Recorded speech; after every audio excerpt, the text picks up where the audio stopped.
এদিকে ছোট্ট শিশু মধু। এই তো আমি যমুনার কাছে চলে এসেছি। এই যমুনাটি পার হতে পারলে আমি আমার পিতার কাছে যেতে পারবো, কিন্তু কেমন করে পারবো? ওই তো দেখছি একটি বড় পাথরের চটান। ওই পাথরের চটানের উপরে আমি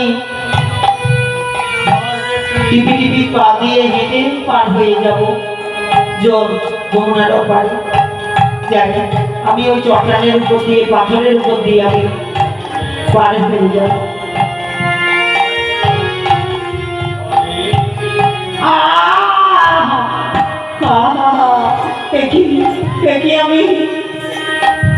আমি জলে পড়ে গেলাম। আমার ভিক্ষা জিনিস, আমার ভিক্ষা তন্দুক আমি যা বিক্রি করে নিয়েছি তা গেল না। আমি কোথায় খুঁজে বেরোবো এই যমুনার জলে? কোথায় আমি খুঁজে বেরোবো ঠাকুর?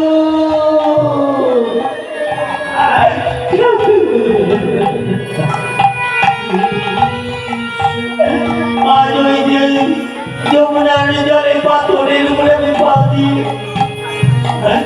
আজ আমি যমুনার জলে পড়ে সমস্ত যন্ত্রণা আমার জলে ভেসে গেল। তবে কি আমি বৈষ্ণব সেবা দিতে পারবো না? আমি বৈষ্ণব সেবা দিতে এখন আমি কি করব? আমার পিতাকে তো আমি বলে এসেছিলাম আমি বিক্রি করে নিয়ে আসবো।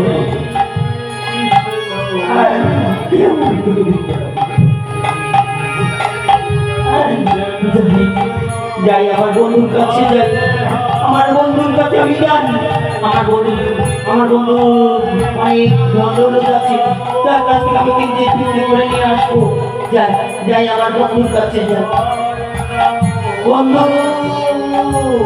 বন্ধু আমার সমস্ত ভিক্ষের জিনিস আমার যমুনার জলে ভেসে চলে গেছে।